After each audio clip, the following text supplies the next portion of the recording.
percepciones y sensaciones y todas esas cosas. Ver un porno.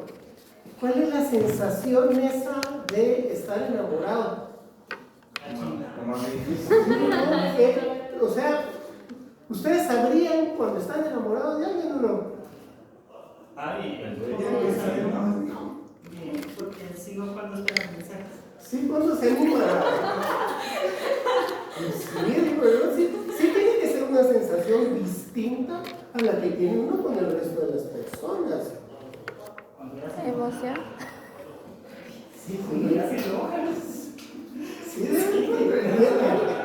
una sensación distinta, y para que sean sensaciones distintas tienen que ser otras partes del cerebro que están actuando a diferencia de las relaciones sociales normales de comunes y corrientes. A ver, bien, veamos dentro de esas percepciones la percepción que tenemos nosotros sobre las longitudes de onda que tenemos nosotros, de una tremenda gama de longitudes de onda. En realidad nosotros somos inútiles para percibir longitudes de onda, y con los órganos que tenemos para percibir esas longitudes de onda, que son los ojos. Está claro que en toda la escala zoológica la percepción es bastante distinta, aunque la química tal cual, la fisiología, la bioquímica de la visión es la misma. Porque si bien los famosísimos conos y bastones, que son los que finalmente perciben la luz en la retina, no son exactamente iguales en, por ejemplo, insectos. En vertebrados es prácticamente universal la forma como funciona, pero en otros grupos zoológicos la forma en la que estimulan la onda lumínica es la misma, lo único es que las células son distintas.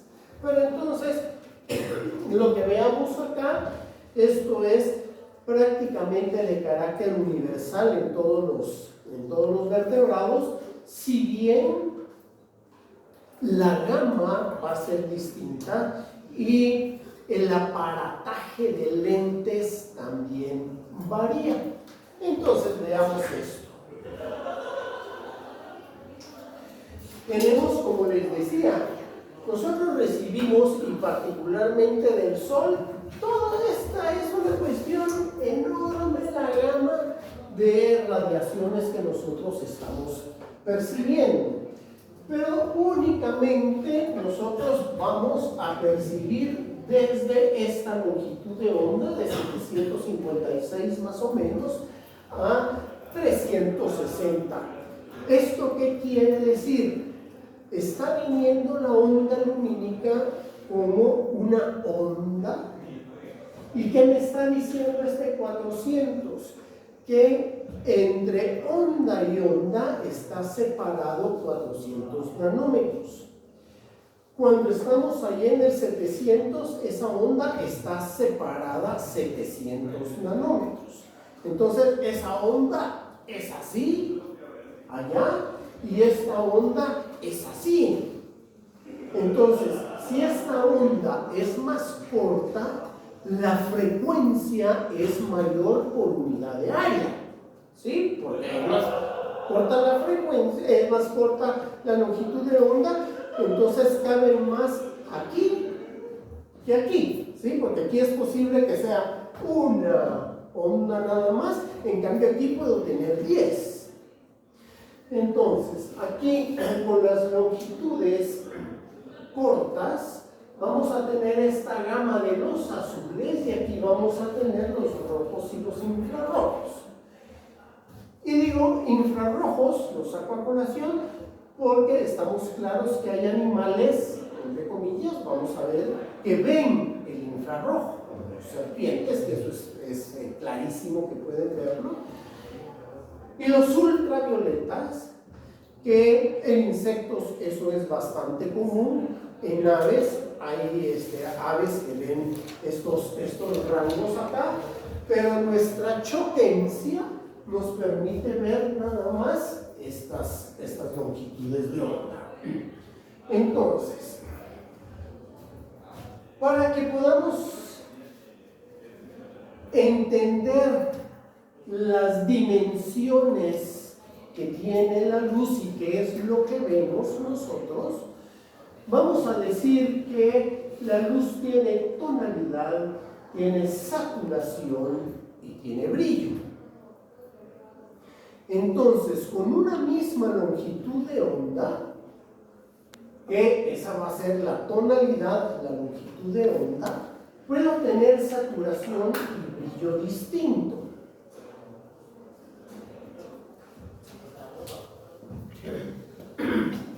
Entonces, ¿alguna vez han preguntado o les han contestado, mira, me va esto, fíjate que el tono no mucho? Pero lo saco a colación porque cuando les dicen eso de que el tono no mucho, eso de ese tono en realidad está mal empleado.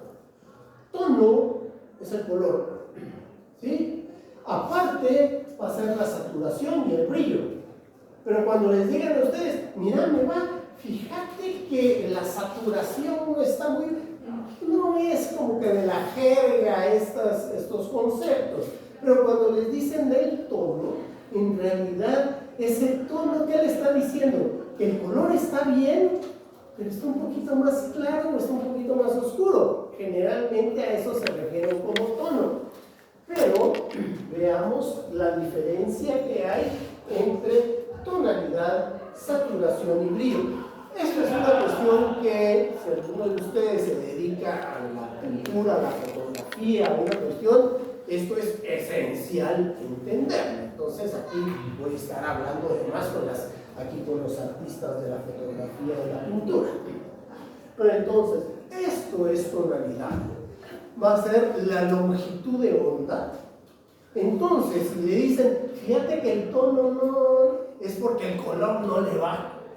Nada de que sea más claro, más oscuro. El color nada que ver. ¿Sí? Eso es tono. Es la longitud de onda.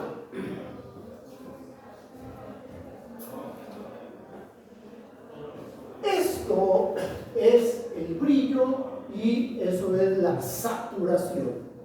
Vamos a entender la saturación por la pureza que tiene la tonalidad. Entonces, si estoy por acá, esto es lo más puro a la longitud de onda, o sea, al tono al cual nos estemos refiriendo. Entonces, mientras mayor sea la saturación, la pureza de la longitud de onda X será mayor. Y el brillo va a corresponder a la mayor cantidad de blanco que haya. ¿Cómo hacen ustedes? A ver, un bonito. Y ese sí tendrían que traerlo. Traigan un dibujo. Dibujen lo que a ustedes mejor les parezca. En donde evidencien tono, saturación y brillo.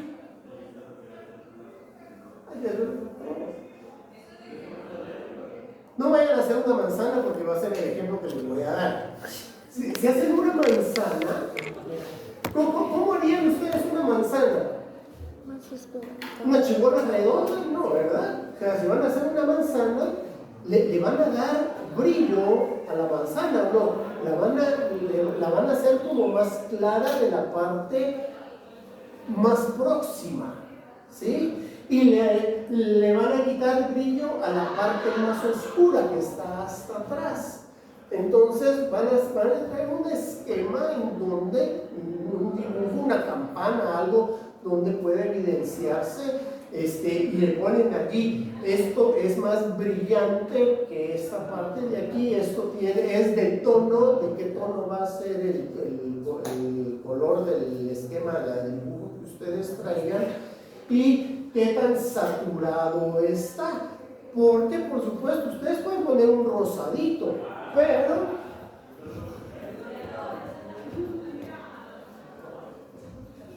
aquí no tenemos rosados. ¿Dónde pongo el rosado acá? 600 y 650. Aquí no hay rosado porque tengo que quitarle la pureza, la longitud de onda y mezclarle. ¿Qué pasa? Y les digo mezclarle porque clásico. ¿Qué hacíamos nosotros en el colegio que nos decían cuáles son los colores primarios? El rojo, el amarillo y el azul. ¿Y quién dijo depende? Usted dijo la señora, depende, señora. ¿Qué pasa si estamos mezclando el rojo, el amarillo y el azul? ¿Qué color nos salía? En algún lado, con todas las témperas y todas las cosas nos ponían, hacíamos lo más parecido a un negro. ¿Sí? Estamos claros que el negro tal cual, aquí todos ustedes los artistas nos van a decir, no existe el negro tal cual, ¿verdad? Pero sí, estamos con que si mezclo el amarillo y el azul, voy a tener el verde, el amarillo y el rojo, voy a tener el anaranjado, el rojo y el azul, voy a tener el morado, y si mezclo todo voy a tener el negro. Esos son cuando estamos hablando de colores aditivos. Esto era muy común, ahora ya no se usan mucho estos conceptos, cuando se trabajaba en fotografía. Todos los que nos tocó trabajar fotografía todavía con negativos y las ampliaciones y esas cosas, porque había filtros que eran de carácter aditivo. ¿Qué quiere decir esto? Que si yo le ponía un filtro anaranjado a la reveladora, entonces le adicionaba tonos anaranjados a la fotografía, como que nos pusiéramos un papel celofán enfrente de X color. Eso era un filtro aditivo. Pero están los filtros sustractivos, cuando el cabezal de la reveladora era de tipo sustractivo, en donde si le ponía yo un filtro anaranjado, lo que estaba haciendo era filtrando ese color anaranjado y haciendo que los colores opuestos se intensificaran en la fotografía. Entonces, por ejemplo, si con estos colores sustractivos tenía yo una fotografía de un paisaje con nubes y quería que el cielo se viera más oscuro, ¿de qué color es el cielo? Azul. ¿Cuál es el opuesto del azul dentro de esto que estamos viendo? Es el anaranjado. Entonces, si yo quiero el color azul, bueno, esa es una redundancia, ¿verdad? Si yo quiero el azul más intenso, pues entonces le pongo un filtro anaranjado, porque de esa manera el azul va a salir más azul, ¿sí? Entonces ese es el carácter sustractivo y este es el carácter aditivo. Ese es ese celofán que nos podemos poner nosotros enfrente. Entonces, esto todos lo experimentamos. Pero entonces ahora veamos en la vida normal, común y corriente, qué es lo que tenemos con los colores sustractivos. Estábamos diciendo que aquí los colores primarios son el rojo, el amarillo y el azul. En la luz, los colores primarios son el rojo, el azul y el verde. No son el amarillo, el rojo y el azul, sino que son el rojo, el azul y el verde. Entonces, si ustedes agarran una lupa y se acercan a su tele, van a ver que tiene celdas rojo, azul y verde. Porque lo que hace la tele es mezclar en cada celdita rojo, azul o verde. Entonces, si ustedes quieren hacer un parrandón en el jardín y quieren impresionar allá a toda la gente, pongan un reflector rojo, un azul y un verde, y que se prendan en momentos distintos cada uno de ellos. Cuando se prendan todos juntos, donde se mezclan los colores, en lugar de darnos el negro, aquí le va a dar la luz completamente blanca, como que si estuviera yo con un foco blanco, cuando se están mezclando estos tres colores. Entonces, lo que estamos teniendo con la luz es de carácter sustractivo y esto es de carácter aditivo. Entonces, si mezclo los colores primarios de la luz, me va a dar el blanco. Si mezclo los colores clásicos, pues aquí me va a dar el negro. Bien. Entonces, ¿qué pasa con esto? ¿Qué es lo que estoy haciendo yo que algo sea más brillante? ¿Le estoy poniendo más blanco o le estoy adicionando más colores? Entonces, si ven ustedes, cuando estaba diciendo que no era puro el color, o sea, cuando estábamos hablando ahí de la pureza del color, si tenía yo ese rojo y me está saliendo un rosadito, ¿qué fue lo que hice? Agregarle todos los otros colores para formar más blanco y hacer que esa cosa sea más rosadita, y entonces eso me va a estar dando aquí un mayor brillo. Por eso, donde pegue más luz va a ser más brillante, va a tener un tono más blanco. Entonces, por eso ustedes, si quieren hacer su esquema y donde hagan ustedes como que brilla, pues le vamos a poner blanco, pero en realidad, ¿qué está haciendo la luz? Agregando más colores de los que refleja ese cuerpo, porque estamos claros que ¿qué es lo que estamos viendo nosotros? Lo que se refleja de la luz, todo lo que absorba. ¿Por qué vemos las plantas verdes? Porque las plantas absorben todos los colores menos el verde. Entonces, ¿qué pasa si en mi jardín le pongo reflectores verdes al jardín? Luego huevo, o sea, mato todas las plantas porque esa luz no la absorbe la planta. ¿Sí? Entonces, en un invernadero no voy a poner luces verdes. ¿Cuál sería el opuesto del verde aquí entonces? O sea, para asegurarme de que esa planta esté absorbiendo la luz. A ver, bueno, la clorofila, ¿cuál es la longitud de onda que absorbe la clorofila? Sí, o sea, está claro que va a ser más tendente al rojo, ¿verdad? A ver, vámonos al ojo ya que estamos en estas.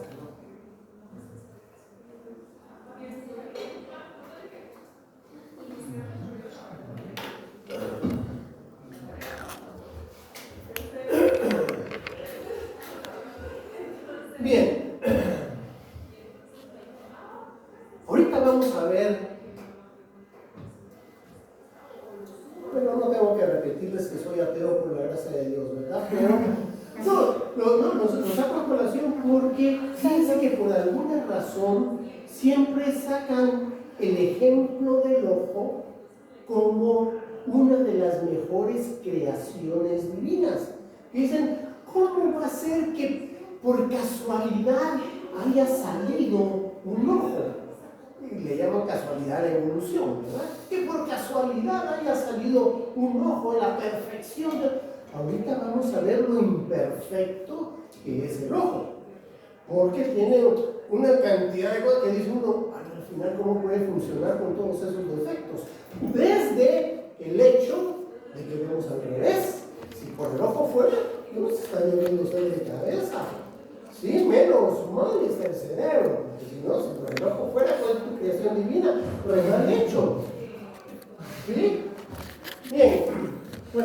Entonces, veamos esto. En principio, todos estos anexos que tenemos ahí en el ojo, ¿se recuerdan cuando hablábamos de lo del lagrimal? El lagrimal no es este que tenemos aquí, este es el conducto lagrimal. Las glándulas lagrimales las tenemos aquí arriba, que son las que están lubricando el movimiento del párpado. Y fíjense que el párpado no cae como un telón. Cuando estamos nosotros, por eso el ojo tiene esa formita así como de gota, para que empuje el párpado hacia los extremos cuando tenemos alguna adherencia, cualquier cosa allí en la parte externa del ojo. Ahorita vamos a ver todas las partes, y los va a empujar hacia los extremos, y la glándula lagrimal está drenando desde aquí arriba, y la lágrima se va a venir hacia acá, a los conductos lagrimales, y va a venir a drenar, a desembocar a la nariz.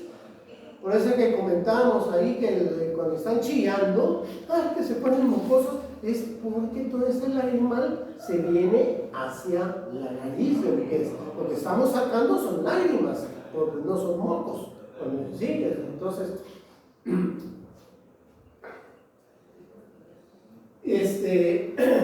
bien, pues entonces, comentamos la vez pasada eso de que estoy seguro todos han oído que es que el ojo seco, dicen que el ojo seco, y le ponen tapones de cera en los lagrimales.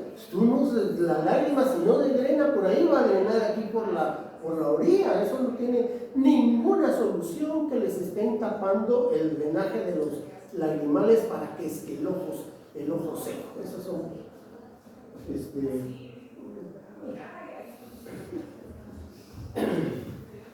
bien. Veamos qué es lo que vamos a ver ahorita en el laboratorio, todas las estructuras internas del ojo, en donde todas las capas del ojo vamos a tener la esclerótica, la coroides y la retina. ¿Sí? Pues entonces, prolongación de la esclerótica va a ser córnea. Esta córnea, ahorita vamos a ver cortes de cómo es la córnea. Es un tejido completamente transparente, en donde entre la córnea y el iris, que sería esta porción musculosa que tenemos acá, dejando el espacio de la pupila, vamos a tener aquí el humor acuoso. Esto está cerrado por el cristalino y los músculos que agarran el cristalino, que este cristalino ahora lo vamos a sacar, lo vamos a agarrar, lo vamos a apachar, lo vamos a estirar, lo vamos a inflar. Este cristalino se mueve, y dependiendo el ancho que tenga el cristalino, nos va a servir para el enfoque de cerca y de lejos. ¿Sí? Entonces nosotros enfocamos estirando el cristalino o relajando el cristalino. Bien, luego tenemos aquí el iris, que eso es literalmente un diafragma. ¿Sí? Esto permite que entre o salga más luz, pero también nos sirve para el enfoque. No sé si han visto ustedes, pues mira ahí, y hacen chinito, así. ¿Sí? ¿Y por qué? O sea, es la gente que generalmente que tiene miopía, y eso es porque con la fotografía, y es el mejor ejemplo, ¿han visto ustedes fotos cuando tenemos una flor aquí y tenemos todo desenfocado acá y todo desenfocado aquí, y la flor perfectamente enfocada acá? Y podemos sacar esa flor también con todo perfectamente enfocado aquí y con todo perfectamente enfocado acá. ¿Cuál es la diferencia de que me salga esta flor con todo desenfocado aquí y todo desenfocado acá? Con una cámara, ¿cómo hago eso? abriendo o cerrando el diafragma. Mientras más abierto esté el diafragma, la profundidad de campo es menor. Entonces, si yo enfoco esa flor y le abro el diafragma, por supuesto tengo que compensarlo con la velocidad, ¿sí? Porque si no me sale sobreexpuesta en luz. Entonces, si le abro el cristalino, el diafragma, mientras más abierto esté, tengo que tener mucho cuidado que esté perfectamente enfocado, porque se me va a desenfocar de aquí y se me va a desenfocar de acá. Entonces, mientras más abierto esté el diafragma, pierdo profundidad de campo. Mientras más cerrado esté el diafragma, amplío la profundidad de campo. Entonces, ¿qué es lo que estamos haciendo cuando ya lo vi? Estamos así, cerrando la cantidad de luz que está entrando y como que estuviéramos cerrando el diafragma y entonces podemos enfocar mejor. ¿Sí? Bien, pues entonces, esto no solo sirve para esta entrada de mayor cantidad de luz, sino que también para la profundidad de campo. Esto, que es el cristalino, es el que va a hacer que se condense la luz y que esto venga a dar a un punto exacto en la retina. Y entonces, bueno, este es un corte. Aquí lo tenemos esquemáticamente, todas las estructuras. Tenemos la córnea, el humor acuoso, todo esto es el humor vítreo. La retina está aquí atrás, que esa le vamos a poner mucha atención ahorita cómo funciona la retina. Aquí están los músculos ciliares, el cristalino. Estos músculos ciliares son los que van a estirar y relajar el cristalino para el enfoque. Cuando salen las cataratas, entonces es en el cristalino o se pone en el cristalino. Y es una telita, ¿esa cómo se produce? La proteína del cristalino, porque el cristalino está hecho de células y secreta sus proteínas, pero entonces esas proteínas, la estructura cuaternaria de la proteína es así. Haga de cuenta como una persiana. ¿Sí? Tengo una persiana así y entonces veo perfectamente a través de la persiana. Pero, por ejemplo, con las cortisonas, para los antialérgicos, ese es un estimulador de cataratas maravilloso, porque eso lo que hace es formar puentes disulfuro entre las proteínas y entonces haga de cuenta que está aquí la persiana y se forman esos puentes disulfuro, hace esto y entonces eso opaca, no deja pasar la luz. Una de las razones de la formación de las cataratas es estas cortisonas que forman esos puentes disulfuro. La edad misma hace que se vayan formando puentes. Entonces, lo que sucede es que cambia esa estructura cuaternaria de la proteína, la distorsiona y entonces hace opaco el cristalino. Gracias. Bien. Entonces, vamos a tener la parte externa, que es la esclerótica, que decíamos que aquí se convierte en transparente, es en la córnea. En la córnea también puede suceder eso, en donde porque es perfectamente transparente también, ¿verdad? Entonces se forman enlaces que no deberían de formarse y se distorsiona la estructura de la proteína y eso lo hace opaco. Tenemos aquí el nervio óptico, que, por ejemplo, con el aumento de la presión dentro del globo ocular, esto, cuando aumenta la presión, miren, aquí hay un ángulo, ¿sí?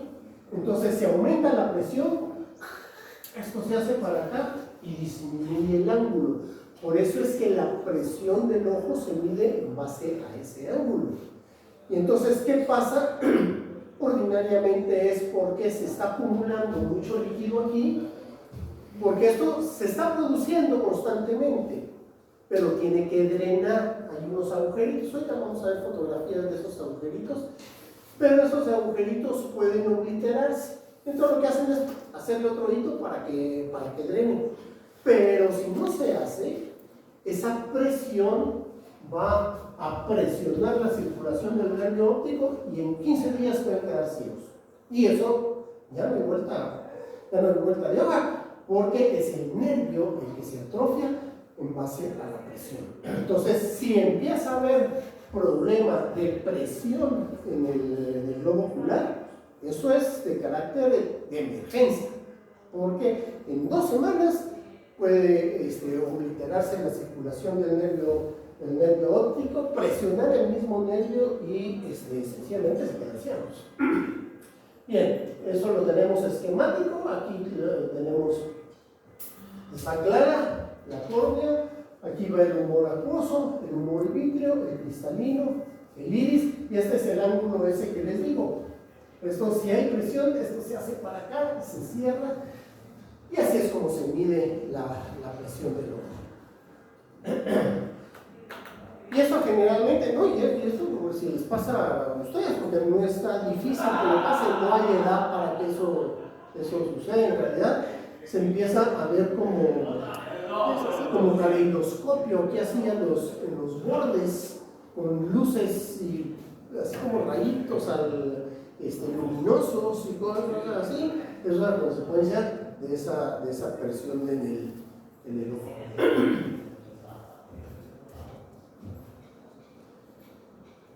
Bien, entonces, aquí vemos la trayectoria que va a tener la luz y va a venir a dar aquí a la fobia. La fobia es una parte muy puntual en la retina, en donde solo tenemos conos. Nosotros tenemos 2 tipos de células en la retina, los conos y los bastones. Los conos nos dan toda la capacidad de percibir los 3 colores estos primarios de la luz. Por eso tenemos 3 tipos de conos.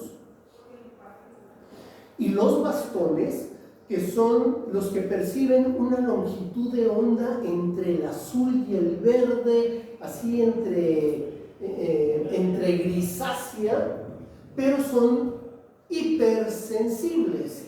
Por eso, cuando no hay suficiente luz, los bastones son los que entran a batear y vamos a ver todo en tonos grises. O sea, nos apagan la luz y van a ver los tonos grises azulones. ¿No han visto ustedes en las películas cuando quieren dar la impresión de que es de noche? ¿Qué es lo que hacen? Lo filman de día, tranquilos, pero le ponen un filtro azul y a nosotros nos da la impresión de que fuera de noche, porque nuestros conos perciben la luz entre el azul y el verde y le vemos un tono azul a la oscuridad nosotros, ¿sí? Y la cuestión es que los bastones son hipersensibles a la luz, por eso es que en la oscuridad nos sirven. Tan hipersensibles son que cuando ya pasamos a un lugar con suficiente luz, se sobreexcitan y se desconectan y nos empiezan a funcionar los otros inútiles que son menos sensibles a la luz. Por eso es que tiene que haber suficiente luz para que veamos nosotros a colores. Entonces nos empiezan a apagar la luz, se nos empiezan a desconectar los conos y empiezan a aparecer otra vez a funcionar los bastones. Por eso es que si pasamos de un lugar de mucha luz a un lugar muy oscuro, pero venite, espérame, en lo que agarra uno la onda, porque tienen que desconectarse lo que traíamos funcionando, que eran nuestros bastones, que ya en la oscuridad no nos sirven para nada, pero los otros que los traíamos sobreexcitados tienen que volver a su lugar, que ahorita vamos a ver que funciona muy distinto a cualquier otra célula, y empiezan a activarse nuestros bastones. ¿Y qué nos pasa si nos vamos al revés? vamos de un lugar muy oscuro y de repente ¡puch!, nos vamos a la luz. Incluso nos va a molestar por esa sobreexcitación que tienen los bastones, y en lo que los conos agarran la onda, nos tardamos unos cuantos segunditos para que se activen los bastones. Bien, pues entonces aquí tenemos esta fobia y bueno, aprovechando esto, estos son los procesos ciliares, que son unas prolongaciones del mismo iris que agarran aquí las fibras que están unidas al cristalino para estirarlo y para soltarlo, que eso es lo que vamos a hacer, que eso enfoque al final, ¿sí? Entonces eso se apacha y se engorda el cristalino. Entonces, aquí es en donde están todos los agujeritos esos para que drene todo este líquido allí y que no aumente la presión. Bueno, esa es la forma en la cual enfoca nuestro cristalino, ampliándose y cerrándose. Con la edad se va perdiendo esta elasticidad, entonces puede quedar la forma de enfoque. De hecho, por ejemplo, yo padecía miopía durante toda mi frondosa juventud, pero se me fue, o sea, la miopía se me fue y ahora lo que tengo es astigmatismo, porque ese cristalino va perdiendo elasticidad y entonces ahora lo que me cuesta es el enfoque de cerca, y para ver de lejos ningún problema, pues. Ahora, esto es lo clásico, ¿verdad? Que el cristalino pierda la flexibilidad. Dígame usted. Entonces, el lente prácticamente ayuda a que el cristalino tenga como una forma como normal o como... Pero no le va a actuar directamente sobre el cristalino, sino que, a ver, aquí con este nos resulta muy bien. Para que nosotros enfoquemos, la convergencia de la luz en base a lo que se hinche o se angosta el cristalino tiene que ser exacto en la retina, ¿sí? Si el cristalino no se aplastó lo suficiente, entonces digamos que su retina quedó por aquí, entonces ahí no está enfocando bien. Entonces, ¿qué es lo que hace el lente? Cerrarle el ángulo de la luz antes, y dependiendo qué es lo que tenga, si hipermetropía o astigmatismo o lo que sea, porque veamos acá,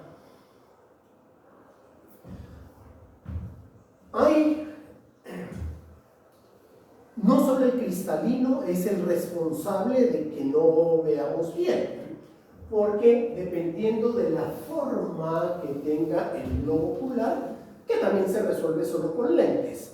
Entonces, ¿qué es lo que tenemos? Nuestra visión normal sería aquí, en donde la convergencia, a consecuencia del cristalino, sea exacto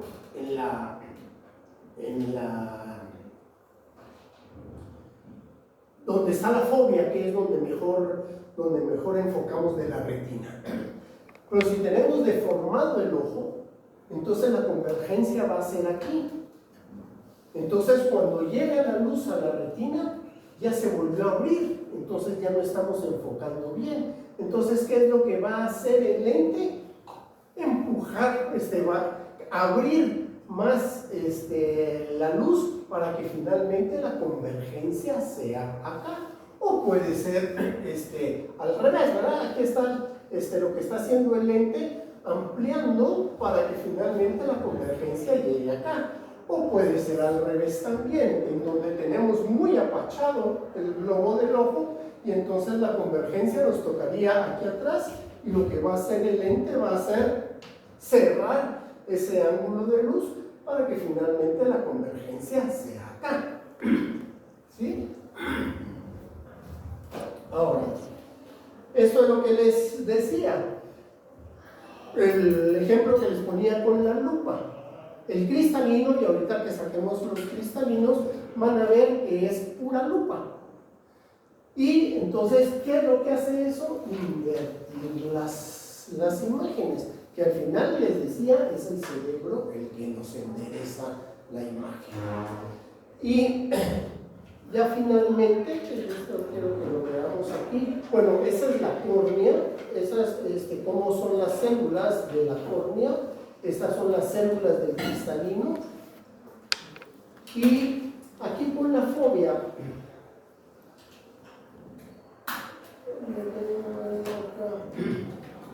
esta es la retina, en donde estas de aquí son las células, los conos y los bastones. Y la fobia, porque ahorita vamos a hacer unos ensayos con la fobia, no están todas estas otras células aquí, sino que además aquí hay solo bastones, solo conos, no hay bastones. Entonces, cuando estamos viendo nosotros con esa fobia, está clasiquísimo. Pónganse a ver las estrellas. ¿Y qué necesitamos para ver las estrellas? Por la poca luz que tienen las estrellas necesitamos los bastones. Pero entonces, bastones tengo en todos lados menos en la fobia. Y entonces yo puedo ver la estrella así como que de ladito, pero ya cuando la quiero ver directo, ya no la miro, porque como en la fobia no tengo bastones para ver la poca luz de las estrellas, entonces la estoy viendo así de lado, pero cuando la quiero ver ya así, uy, se me desapareció, ya no la miro. Y como ahorita hablando les estaba poniendo el tema de los románticos, de los enamorados y demás, como todo el mundo, ay, esa es nuestra estrella, que sí, ay, pero ya no la miro, pues sí, se le perdió el encanto, porque se le desapareció, porque no la podemos ver, porque solo tenemos conos allí, no tenemos bastones. Bien, ya me pasé. Terminamos esto y nos estamos viendo en el laboratorio un ratito entonces.